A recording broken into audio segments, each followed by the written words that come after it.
নমস্কার বন্ধুরা, ইয়ন্স গ্যালারিতে আজ আমরা নিয়ে এসেছি উইলিয়াম শেক্সপিয়রের একটা কমেডি গল্প দ্য টেম্পেস্ট। বিশ্ববরণীয় এই সাহিত্যিকের গল্পের অডিও রূপদান আমাদের জন্য স্পর্ধার সামিল, তাই ভুল ত্রুটির জন্য প্রথমেই আমরা ক্ষমা প্রার্থী। আজকের গল্পের চরিত্র রূপায়ণে থাকছে শুভদীপ, সুমিত, অভিষেক, ইরাবতী এবং আমি নীলাঞ্জন।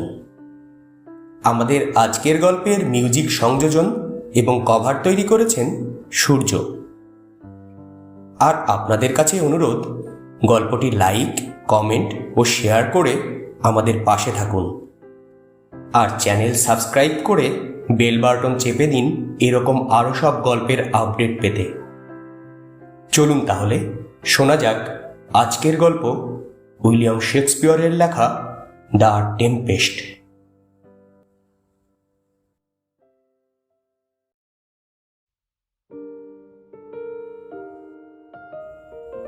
সমুদ্রের বুকে কোনো এক দ্বীপে বাস করতেন দুটি মানুষ, প্রসপেরো নামে এক বৃদ্ধ আর মিরান্দা নামে তার পরমা সুন্দরী যুবতী কন্যা। মিরান্দা খুব অল্প বয়সে এই দ্বীপে এসেছিল, তাই বাবার মুখ ছাড়া আর কারো মুখ তার মনে পড়ত না।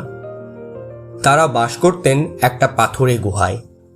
এই গুহায় বেশ কয়েকটা খুপড়ি ছিল, তার মধ্যে একটা ছিল প্রসপেরোর পড়ার ঘর। এই ঘরেই তিনি রাখতেন তার বইপত্তর। সে যুগে শিক্ষিত লোকমাত্রই জাদুবিদ্যার প্রতি আকৃষ্ট হতেন। প্রসপেরো তার ব্যতিক্রম ছিলেন না, তাই তার সংগ্রহের অধিকাংশ বইই ছিল জাদুবিদ্যা সংক্রান্ত। জাদু জানতেন বলে তার সুবিধাও হয়েছিল অনেক। ভাগ্যের বিড়ম্বনায় এই দ্বীপে এসে তাকে বাসা বাঁধতে হয়েছিল। এই দ্বীপটি আগে ছিল সাইকোরাক্স নামে এক ডাইনির দখলে। সে সময়ে কিছু ভালো অশরীরীর দল তার অন্যায় আদেশগুলো পালন করতে না চাইলে ডাইনি তাদের গাছের কোটরে বন্দি করে রাখে। সাইকোরাক্স মারা যাবার কিছুকাল পরে এই দ্বীপে এসে হাজির হন প্রসপেরো। তিনি নিজের জাদু বলে সেই সব অশরীরীদের মুক্তি দেন। কৃতজ্ঞতাবশে ওই অশরীরীর দলও তার বশংবদে পরিণত হয়, আর তাদের সর্দারের নাম ছিল এরিয়েল। প্রাণোচ্ছল ছোট্ট প্রেত এরিয়েল। তার স্বভাব চরিত্র মন্দ ছিল না, কিন্তু ক্যালিবান নামে কুৎসিত দৈত্যটাকে জ্বালাতন করতে বড্ড ভালোবাসত সে। ক্যালিবান ছিল তার পুরনো দুশ্মন সাইকোরাক্সের ছেলে। দেখতে শুনতে মানুষ থেকে বনমানুষের সঙ্গেই তার সাদৃশ্য ছিল বেশি। এই হতভাগ্য প্রাণীটাকে জঙ্গলে কুড়িয়ে পান প্রসপেরো। অবশ্য তার সঙ্গে খারাপ ব্যবহার তিনি করেননি, বরং গুহায় নিয়ে এসে যত্ন করেন, কথা বলতে শেখান। কিন্তু মায়ের বদস্বভাব সে পেয়েছিল রক্তের সূত্রেই, তাই কোনো ভালো কাজ তাকে শেখানো গেল না। অগত্যা তাকে রাখা হলো কৃতদাসদের মতো। কাঠ কুড়ানো আর সব কায়িক শ্রমের কাজগুলো তাকে দিয়ে করানো হতে লাগলো, আর তাকে দিয়ে সব কাজ ঠিকঠাক মতো করিয়ে নেওয়ার দায়িত্বে প্রসপেরো নিয়োগ করলেন এরিয়েলকে। প্রসপেরো ছাড়া এরিয়েলকে আর কেউই দেখতে পেত না, আর এটাই ছিল এরিয়েলের মহা সুযোগ। কাজে ফাঁকি দিলেই চুপি চুপি এসে ক্যালিবানকে সে চিমটি কেটে যেত, কখনো পাকে ফেলে দিত, কখনো বনমানুষের মতন মুখখানি করে ভেঙচি কাটত, আবার কখনো কাটাচো হয়ে পড়ে থাকত ক্যালিবানের যাতায়াতের পথে। খালি পায়ে কাটা বিঁধে যাওয়ার ভয়ে সিটিয়ে থাকত ক্যালিবান। প্রসপেরোর আজ্ঞা পালনে কোনো রকমের গাফিলতি দেখলেই এই রকম নানা উপায়ে ক্যালিবানকে হয়রান করে ছাড়ত এরিয়েল। এইসব বাধ্য অশরীরীরা তার আজ্ঞাবহ ছিল বলে বায়ুপ্রবাহ ও সমুদ্রের তরঙ্গ ছিল প্রসপেরোর নিয়ন্ত্রণে। একদিন তারই আদেশে এরা সমুদ্রের বুকে তুলল এক ভয়ানক ঝড়। সেই ঝড়ে বিক্ষুব্ধ সমুদ্র তরঙ্গের সঙ্গে প্রতি মুহূর্তে যুঝতে লাগলো একটা মনোরম ও অতিকায় জাহাজ। রাক্ষসের ঢেউগুলো যেন জাহাজকে গিলে খাবার জন্য উদ্যত হয়ে উঠল। প্রসপেরো তার মেয়েকে দেখালেন সেই দৃশ্য। বললেন, ওই জাহাজের মানুষেরাও তাদের মতো জ্যান্ত মানুষ। মিরান্দা বলল, দোহাই তোমার বাবা, যদি নিজের জাদু বলে এই ঝড় তুলে থাকো, তবে এখনই একে সংবরণ করে নাও। দেখো, আমার ক্ষমতা থাকলে সমুদ্রটাকেই রসাতলে পাঠাতাম। এমন সুন্দর জাহাজখানা আর এতগুলি মূল্যবান প্রাণ নষ্ট হতে দিতাম না কিছুতেই।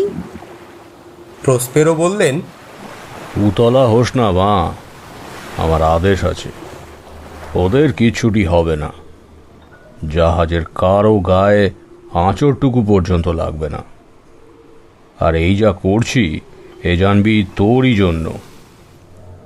তুই তো জানিস না যে তুই কে, কোথা থেকেই বা এসেছিস। আমি তোর বাপ, এই পোড়া গুহায় থাকি। এটুকু ছাড়া আমার সম্পর্কেই বা কতটুকু জানিস তুই? আচ্ছা, আগেকার দিনের কথা তোর কি কিছু মনে পড়ে মা? বোধহয় পড়ে না, তাই না? আর কেমন করেই বা পড়বে, তুই যে তখনও 3 বছরেরও হোসনি। নিশ্চয়ই মনে পড়ে বাবা। প্রসপেরো জিজ্ঞাসা করেন, কেমন করে? আর কেউ কি কোনোদিন তোকে কিছু বলেছে মা? বল মা আমায়, কি মনে পড়ে তোর? কেমন স্বপ্নের মতো মনে হয়। আচ্ছা বাবা, সেই সময় কি 4-5 জন স্ত্রীলোক আমার পরিচর্যা করতেন? তা করতেন বই কি, আরও অনেকেই করতেন। কিন্তু সেসব কথা আজও কিভাবে মনে আছে তোর? আচ্ছা, এখানে আসার কথা কি কিছু মনে পড়ে? না বাবা, আর যে কিছুই মনে পড়ে না আমার। প্রসপেরো বলতে থাকেন, সে বছর 12 আগেকার কথা। আমি তখন মিলানের ডিউক, আর তুই ছিলি রাজকন্যা, আমার একমাত্র উত্তরাধিকারিণী। অ্যান্টোনিও নামে আমার এক ভাইও ছিল। পৃথিবীতে সেই ছিল আমার সবচেয়ে আস্থাভাজন লোক। লেখাপড়ার প্রতি আমার আগ্রহ ছিল চিরকালের। অবসর যাপনই ছিল আমার সবচেয়ে প্রিয় কাজ। সেই জন্য রাজসভার যাবতীয় দায় দায়িত্ব আমি তারই হাতে তুলে দিয়ে সারাক্ষণ ডুবে থাকতাম বইয়ের জগতে। জীবন উৎসর্গ করেছিলাম হৃদয়কে মহত্তর করে তোলার কাজে। উপেক্ষা করেছিলাম যাবতীয় কর্তব্যকর্ম। এদিকে আমার বকলমা পেয়ে আমার ভাই নিজেকেই ডিউক ভাবতে শুরু করলো। প্রজাদের মধ্যে নিজেকে জনপ্রিয় করে তোলার একটা সুযোগ আমি তাকে দিয়েছিলাম, আর সেটাকেই হাতিয়ার করে সে লিপ্ত হলো আমাকেই রাজচ্যুত করা ষড়যন্ত্রে। মিথ্যাই সে আমার ভাই। ষড়যন্ত্র সফল করল কিনা সে আমারই চিরশত্রু নেপলস রাজের সঙ্গে হাত মিলিয়ে। কিন্তু বাবা, তারা সেই মুহূর্তেই আমাদের ধ্বংস করলেন না কেন? আসলে মা, সে সাহস তাদের ছিল না। প্রজারা আমাকে মনে প্রাণে ভালোবাসত। অ্যান্টোনিও আমাকে জোর করে একটা জাহাজে তোলে। তারপর কুল থেকে কয়েক যোজন দূরে মাঝ সমুদ্রে একটা ছোট ডিঙিতে আমাদের নামিয়ে দিয়ে জাহাজ নিয়ে চলে যায়। সেই ডিঙিতে না ছিল হাল, না ছিল কোনো পাল। ভেবেছিল আমাদের ওভাবে ফেলে গেলেই বুঝি আমরা মারা পড়ব। কিন্তু গঞ্জালো নামে আমার এক অনুগত অমাত্য গোপনে সেই ডিঙিতে জল, খাবার, পোশাক আর আমার কিছু বই রেখে দিয়েছিল। এই বইগুলি ছিল আমার কাছে আমার রাজ্যের চেয়েও মূল্যবান। ওহ বাবা, তবে আমার জন্য তোমাকে কত না কষ্ট সইতে হয়েছিল। না সোনা, তুই তো ছিলি আমার সেই ছোট্ট মানিক, যার মুখ চেয়ে বেঁচে থাকার একটা কারণ খুঁজে পেয়েছিলাম আমি। তোর মুখের নিষ্পাপ হাসি আমাকে সব প্রতিকূলতা জয় করার সাহস জোগাত। দ্বীপে এসে নামার সঙ্গে সঙ্গে আমাদের রসদ ফুরালো। সেই থেকে আমার কাজ হলো তোকে লেখাপড়া শেখানো। আর আমার শিক্ষকতায় আজ তুই রীতিমতো বিদুষী এক রাজকন্যা। ঈশ্বর তোমার ভালো করুন বাবা। এখন বলো তো, এই ঝড় তুমি কেন তুললে? শোন তবে, আমি ঠিক করেছি আমার দুই পুরনো শত্রু, নেপলসের রাজা আর আমার সেই নিষ্ঠুর ভাইকে এই ঝড় তুলে এই দ্বীপে এনে ফেলব।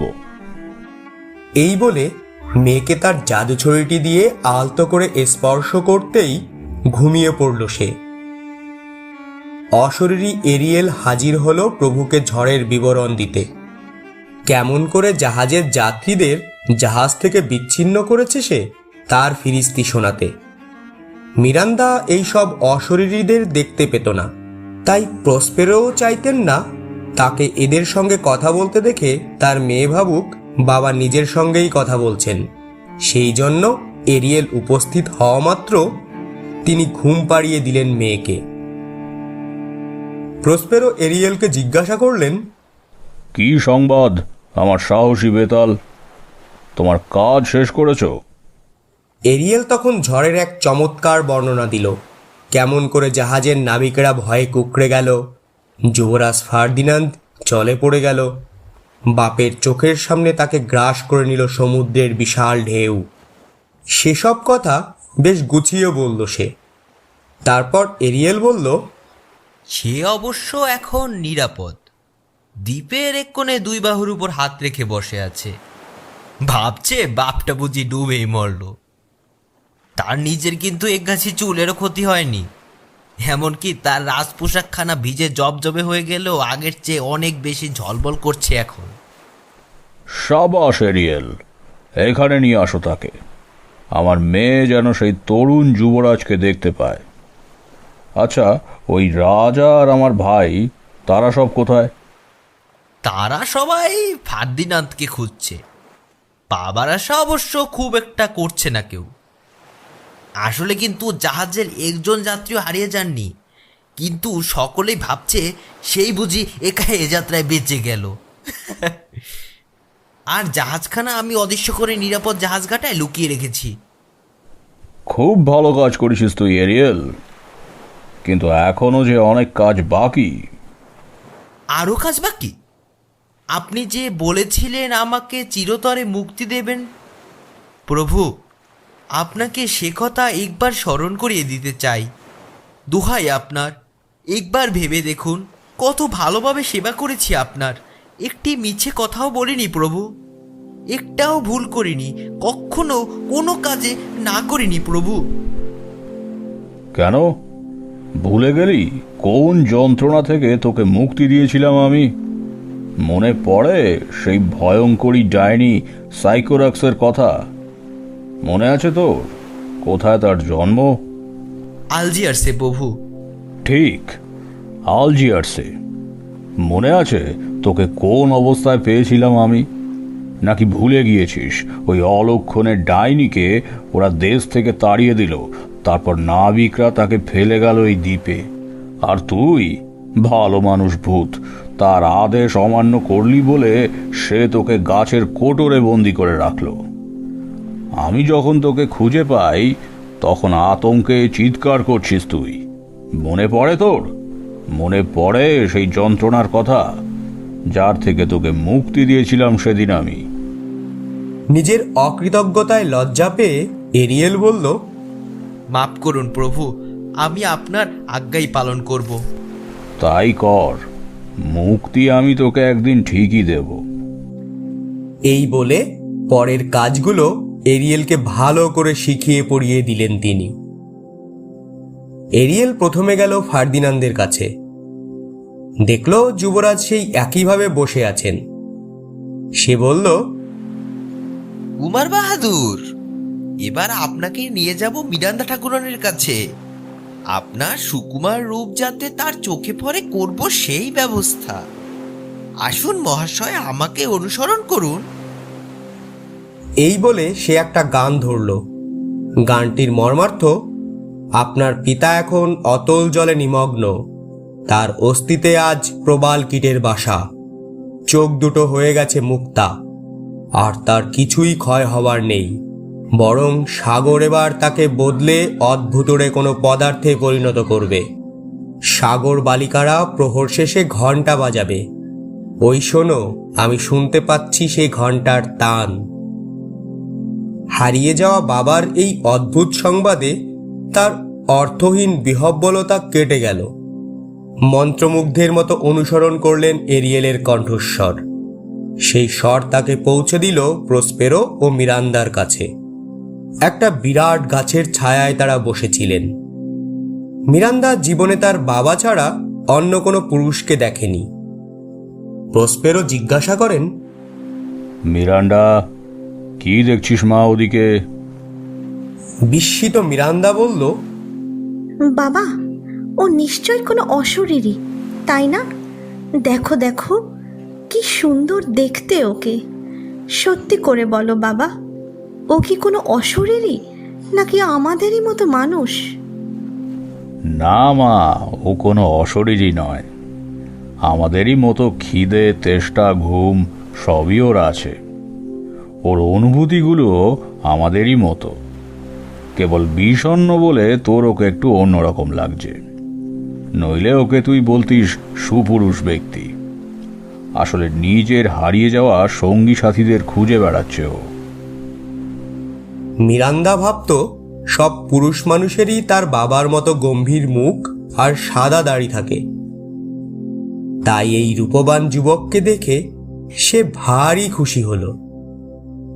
ফার্দিনান্দো এই পরিত্যক্ত দ্বীপে এমন সুন্দরীর দেখা পেয়ে এবং আশ্চর্য সব শব্দ শুনে বিস্ময়ে আবির্ভূত হয়ে পড়েছিলেন।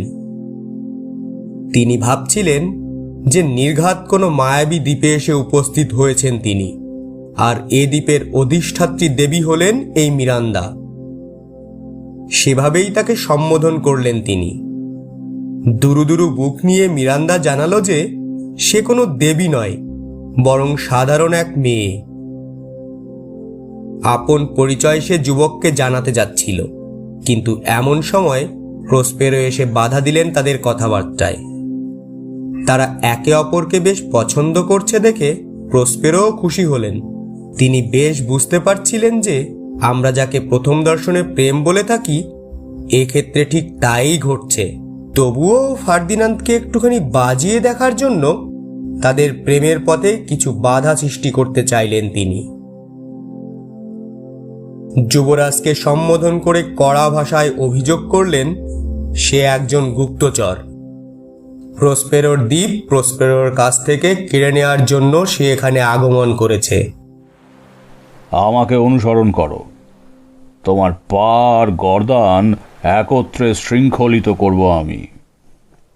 তুমি পান করবে সমুদ্রের জল, কাঁকড়া, শামুক, উপড়ানো শিকড় আর ওক বীজের ভুসি হবে তোমার খাদ্য, বললেন প্রসপেরো।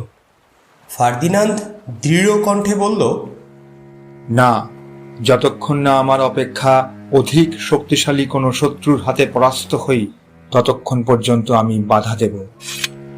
এই বলে তিনি তার তরবারি কোষ বিমুক্ত করলেন। প্রসপেরো একবার মাত্র তার জাদু ছড়িটি চালনা করে মুহূর্তে ফার্দিনান্দকে একেবারে নিশ্চল করে দিলেন। মিরান্দা এবার আকুলভাবে তার বাবাকে বলল, কেন নিষ্ঠুর হও বাবা? দয়া করো, আমি ওর জামিন হতে প্রস্তুত। দেখো, আমার দেখা দ্বিতীয় পুরুষ ইনি, আর আমার বিশ্বাস ইনি সত্যিই একজন ভালো মানুষ।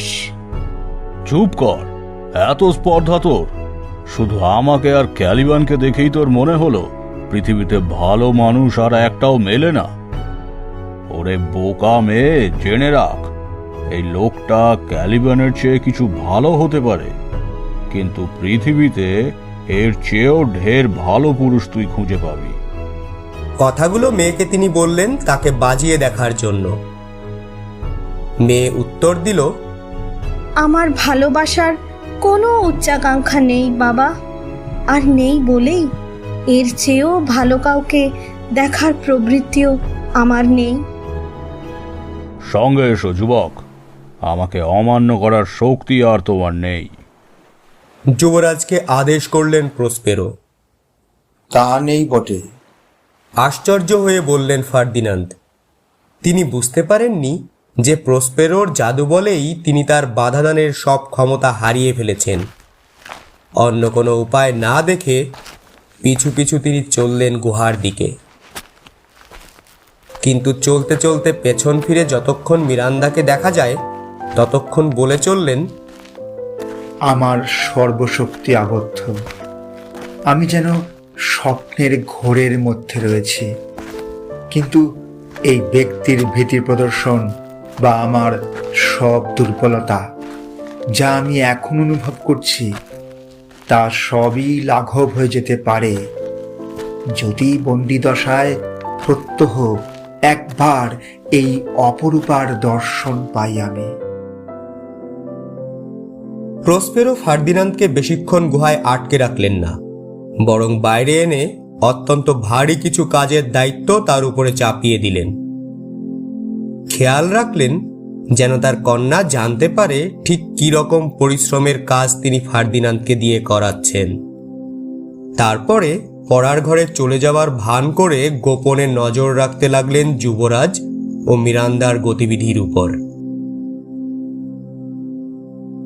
প্রসপেরো একগাদা ভারী গাছের গুঁড়ি স্তূপীকৃত করার হুকুম দিয়েছিলেন ফার্দিনান্দকে। রাজপুত্রেরা কায়িক শ্রমের কাজে খুব একটা অভ্যস্ত হতেন না, তাই অল্পক্ষণ বাদেই মিরান্দা দেখতে পেল ভয়ানক পরিশ্রমে প্রাণ যায় যায় অবস্থা ফার্দিনান্দের। মিরান্দা বলল, এত পরিশ্রম করবেন না। বাবা এখন পাঠাগারে, অর্থাৎ ঘন্টা তিনেকের জন্য সেখান থেকে তার বের হবার সম্ভাবনা নেই। দোহাই আপনার, এই সুযোগে একটু বিশ্রাম নিয়ে নিন। সাহস হয় না সুচরিতে, বললেন ফার্দিনান্দ। বিশ্রাম নেওয়ার আগে আমার কাজ আমাকে শেষ করতেই হবে।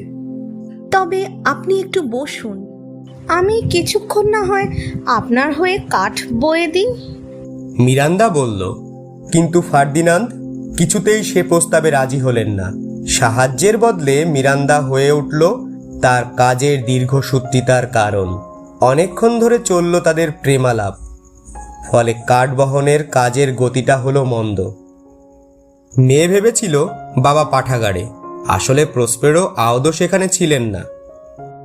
ফার্দিনান্দের ভালোবাসার কিঞ্চিত পরীক্ষা নেওয়ার মানসেই তিনি তাকে এই পরিশ্রমে নিযুক্ত করেন, আর নিজে অদৃশ্য হয়ে পাশে দাঁড়িয়ে তাদের বাক্যালাপ শুনতে থাকেন। ফার্দিনান্দ মিরান্দাকে তার নাম জিজ্ঞেস করলেন। প্রসপেরো মিরান্দাকে তার নাম আগন্তুককে জানাতে বারণ করেছিলেন, কিন্তু বারণ ভুলে ফার্দিনান্দকে নিজের নাম বলে ফেলল সে। কন্যার এই প্রথম অবাধ্যতায় প্রসপেরো একটু হাসলেন মাত্র। তার জাদু বলেই মিরান্দা এত শীঘ্র প্রেমে পড়েছে, তাই কন্যা যখন তার আজ্ঞা লঙ্ঘন করে প্রেমের স্বাক্ষর রেখে গেল তখন তিনি রাগ করলেন না। ফার্দিনান্দ যখন একটা দীর্ঘ ভাষণ দিয়ে তার দেখা পৃথিবীর সকল নারীর ঊর্ধ্বে তিনি মিরান্দার প্রতি তার প্রেমকে স্থান দিলেন, তা শুনে পরম সন্তোষ লাভ করলেন প্রসপেরো। তারপর ফার্দিনান্দ পৃথিবীর সকল নারীর সৌন্দর্যের ঊর্ধ্বে মিরান্দার সৌন্দর্যকে স্থাপনা করলে মিরান্দা প্রত্যুত্তরে জানালো, হে প্রিয়, অপর কোনো স্ত্রীলোকের মুখ আমার মনেই পড়ে না। আমার পিতা ও আপনাকে ছাড়া আর কোনো পুরুষ মানুষকেও কোনোদিন চাক্ষুষ করিনি আমি। দূর পৃথিবীর কথাও আমার কিছুই জানা নেই, কিন্তু বিশ্বাস করুন, আপনাকে ছাড়া আর কাউকে সঙ্গী নির্বাচন করার বিন্দু মাত্র ইচ্ছে আমার মনে নেই। আপনার রূপ ধ্যান ভিন্ন অপর কোনো কল্পনা আর আমার প্রিয় হতে পারছে না। এই রে, আমি বোধহয় একটু বেশি স্বাধীনতা নিয়ে ফেলেছি। আমার বাবার বারণ সব ভুলেই আপনার সঙ্গে আলাপ করে চলেছি। এটা শুনে প্রসপেরো হেসে মাথা নাড়লেন, যেন বলতে চাইলেন, ঠিক যেমনটি চেয়েছিলাম তেমনটিই হচ্ছে। আমার মেয়ে নেপলসের রাজমহিষী হতে চলেছে। তারপর ফার্দিনান্দ আরেকটি রাজসভা সুলভ অলঙ্কার মণ্ডিত দীর্ঘ ভাষণের মাধ্যমে মিরান্দাকে জানালেন তিনি নেপলসের রাজসিংহাসনের উত্তরাধিকারী। তাকে বিবাহ করলে অপাপ বৃদ্ধা এই মিরান্দা হবেন তার রাজমহিষী। মিরান্দা বলল, হা ভগবান, কি বোকাই না আমি! যে জন্য আমার আনন্দিত হওয়ার কথা তারই জন্য কাঁদছি। বন্ধু, খুব সরলভাবে আপনার কথার উত্তর দিই। আপনি আমাকে বিবাহ করলে আমি আপনার স্ত্রী হব। প্রত্যুত্তরে ফার্দিনান্দ তাকে ধন্যবাদ জানাতে যাবেন, এমন সময়ে বাধা পড়ল। প্রসপেরো আবির্ভূত হলেন তাদের সম্মুখে। তিনি বললেন, ভয় নেই মা, ভয় নেই। আমি সবই শুনেছি। যা বললে তুমি, তাতে আমার আপত্তি নেই। আর ফার্দিনান্দ, তোমাকে যদি খুব বেশি কষ্ট দিয়ে থাকি, তবে ক্ষতিপূরণে অনেক অনেক বেশি দামি আমার এই কন্যাটিকে দান করলাম তোমায়। তোমাকে এতখানি পীড়া দেওয়ার কারণ আর কিছুই নয়, তোমার ভালোবাসাকে একটু পরখ করে দেখা। এই পরীক্ষায় তুমি সসম্মানে উত্তীর্ণ, তাই তোমার সত্য প্রেম যাকে যথাযথভাবেই জয় করেছে, আমার সেই কন্যাকে তুমি উপহার নাও। আমি সদম্ভে বলতে পারি, আমার এই কন্যাটি সকল প্রশংসার ঊর্ধ্বে। এই কথাটি অবজ্ঞা করো না কখনো, ঠিক আছে? এরপর প্রসপেরো বললেন যে তার এখন বিশেষ কাজ আছে। যতক্ষণ না তিনি ফিরে আসেন, ততক্ষণ ফার্দিনান্দ ও মিরান্দা বসে একটু গল্পগুজব করতে পারে। মিরান্দা অবশ্য এই আদেশের মধ্যে অমান্য করার মতো কিছুই পেল না।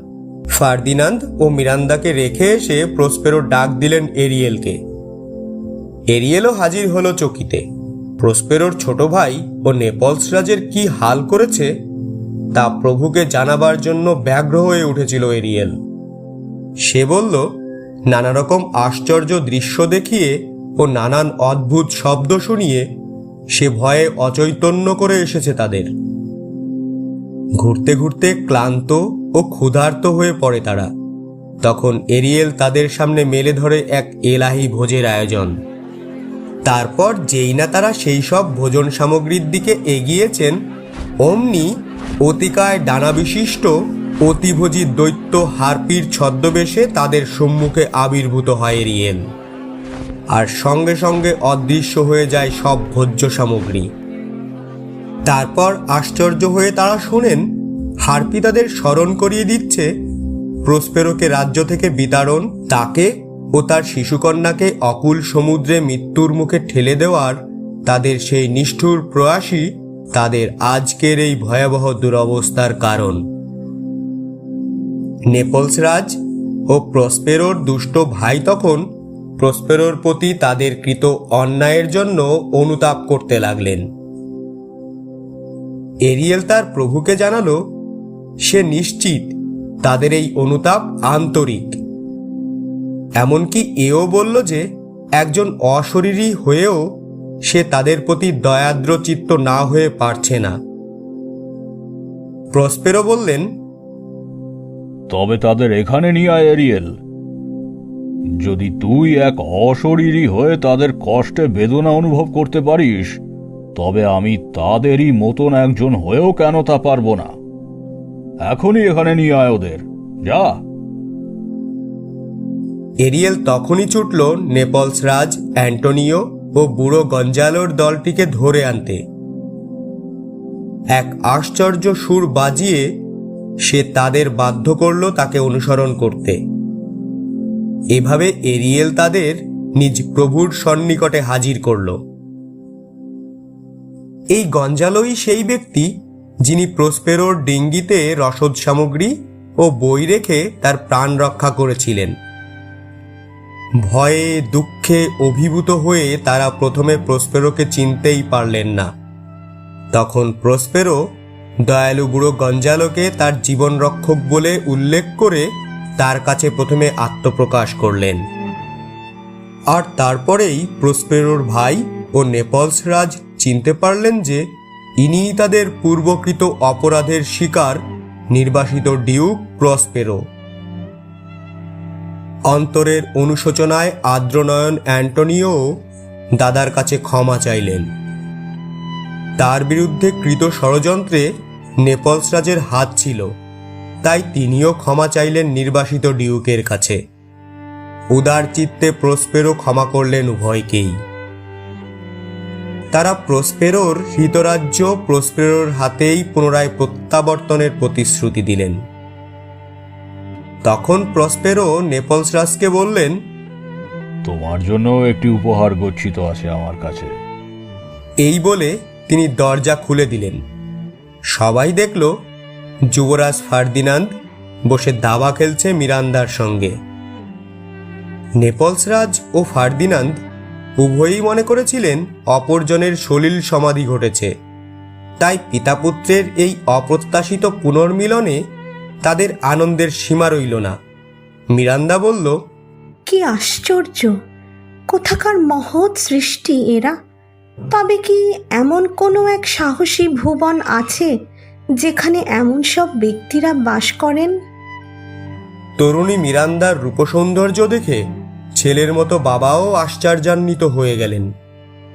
তিনি প্রশ্ন করলেন, কে এই নারী? মনে হচ্ছে ইনি কোনো দেবী। মনে হচ্ছে যেন ইনি আমাদের বিচ্ছিন্ন করে এমনভাবে পুনর্মিলিত করলেন। মিরান্দাকে প্রথম দেখে সে যে ভুলটি করেছিল তার বাবাকেও সেই একই ভুল করতে দেখে কৌতুক বোধ করল ফার্দিনান্দ। সে বলল, না বাবা, ও এক মানবী, দৈবের ইচ্ছায় ও আমার। বাবা, আমি মনে করেছিলাম আপনার সলিল সমাধি ঘটেছে, তাই আপনার অনুমতির অপেক্ষা না রেখেই ওকে আমার জীবন সঙ্গিনী নির্বাচিত করে ফেলেছি আমি। মিলানের বিখ্যাত ডিউক এই প্রসপেরোর কন্যাও। প্রসপেরোর খ্যাতির কথা আমি আগে শুনেছিলাম বটে, কিন্তু কখনো চাক্ষুষ করিনি তাকে। আজ আমি ওর কাছ থেকে পেলাম এক নতুন জীবন। নিজ কন্যাকে আমার হস্তে অর্পণ করে আজ তিনি আমার দ্বিতীয় পিতা। তখন নেপলস রাজ মিরান্দার উদ্দেশ্যে বললেন, তবে তো আমিও ওর পিতা। কিন্তু মা, কথাটা আশ্চর্য শোনালেও আমিও আজ সন্তানের নিকট ক্ষমা প্রার্থী। প্রসপেরো বললেন, আরও কথা নয়, সমাপন যখন মধুরই হলো তখন ওসব পুরনো কথা আর না তোলাই ভালো। এ কথা বলে প্রসপেরো তার ভাইকে আলিঙ্গন করলেন, জানালেন সর্বান্তকরণে তিনি মার্জনা করেছেন তার ছোট ভাইকে। সঙ্গে এও বললেন যে এক চতুর মহাশক্তিশালী দৈবই তাকে তার হতভাগ্য রাজ্য মিলান থেকে নির্বাসিত করেছিল। আবার আজ সেই দৈবের বশেই তার কন্যা হলেন নেপলস সিংহাসনের উত্তরাধিকারিণী। সেই জন্যই এই জনবিরল দ্বীপে আবার তাদের মিলন হল। যুবরাজ ফার্দিনান্দ মিরান্দার প্রেমে পড়লেন। ভাইকে সান্ত্বনা দেওয়ার উদ্দেশ্যেই প্রসপেরোর এই কথাগুলো বলা, কিন্তু এই দয়াদ্র বাক্যে অ্যান্টোনিও লজ্জা ও অনুতাপে দগ্ধ হতে লাগলেন। তার চোখ দিয়ে বইল জলের ধারা। তিনি বাক্রোহিত হলেন। দুই ভাইয়ের পুনর্মিলনে আনন্দাশ্রু বইল গঞ্জালোর চোখেও। প্রণয় যুগলের জন্য তিনি কামনা করলেন আশিস। প্রসপেরো জানালো তাদের জাহাজ জাহাজঘাটে সংরক্ষিত আছে, নাবিকেরাও সব জাহাজেই আছেন। পরদিন তাদের সঙ্গে নিয়ে সেই জাহাজেই তিনি সকন্যা রওনা হবেন গৃহাভিমুখে। ততক্ষণ আমার এই ক্ষুদ্র গুহায় আশ্রয় নিয়ে বিশ্রাম করো তোমরা, কেমন?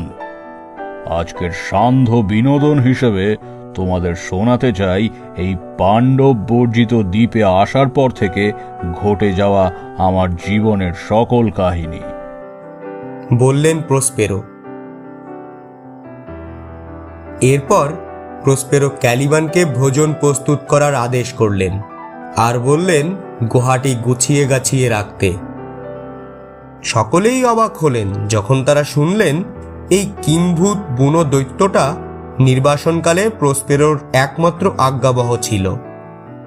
দ্বীপ ছেড়ে যাবার আগে প্রসপেরো এরিয়েলকে অব্যাহতি দিয়ে গেলেন তার কাছ থেকে। এরিয়েল ছিল প্রভুর বিশ্বস্ত ভৃত্য, তবু নিজের মুক্তির জন্য সে ছিল উন্মুখ। বনের পাখি যেমন সবুজ গাছের তলায় সুস্বাদু ফল আর সুগন্ধি ফুলের মাঝে বাধাহীন হয়ে ঘুরে বেড়ায়, ঠিক তেমনই ঘুরে বেড়াতে চাইতো সে। তাই মুক্তি পেয়ে সে তো বেজায় খুশি। আমার সুদক্ষ এরিয়েল, তোর অভাব প্রতিপদে অনুভব করব আমি। যা, এখন থেকে তুই মুক্ত। ছোট্ট অশরীরীটিকে মুক্তি দেওয়ার সময় বললেন প্রসপেরো, ধন্যবাদ প্রভু আমার, কিন্তু বিদায় জানাবার আগে আপনার এই বিশ্বস্ত এরিয়েলকে তার শেষ কাজটি করতে দিন। আপনার জাহাজ নির্বিঘ্নে দেশে পৌঁছাতে দিন প্রভু। তারপর মুক্তি নিয়ে আনন্দে বিহার করব আমি। এই বলে সে একটা গান গাইল। তার মর্মার্থ হলো, অলি যেথায় মধু পান করে সেখানে আমিও পান করি, আমি ঘাস ফুলের গলায় দুলি, প্যাঁচাদের গান গাইবার কালে গুটিয়ে শুয়ে থাকি আমি, আর বাদুড়ের পিঠে চেপে উড়ে বেড়াই।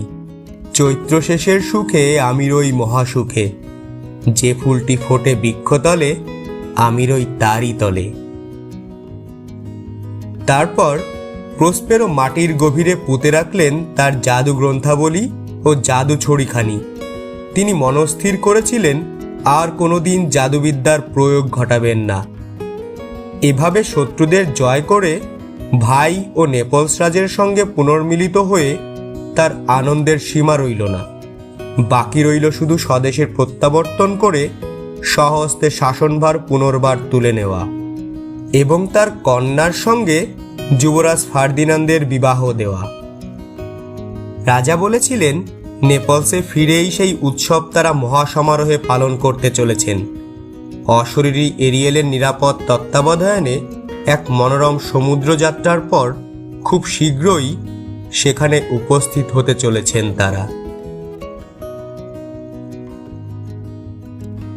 ইয়ন্স গ্যালারিতে শুনছিলেন উইলিয়াম শেক্সপিয়রের লেখা দ্য টেম্পেস্ট।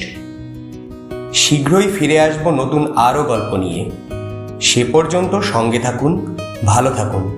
ধন্যবাদ।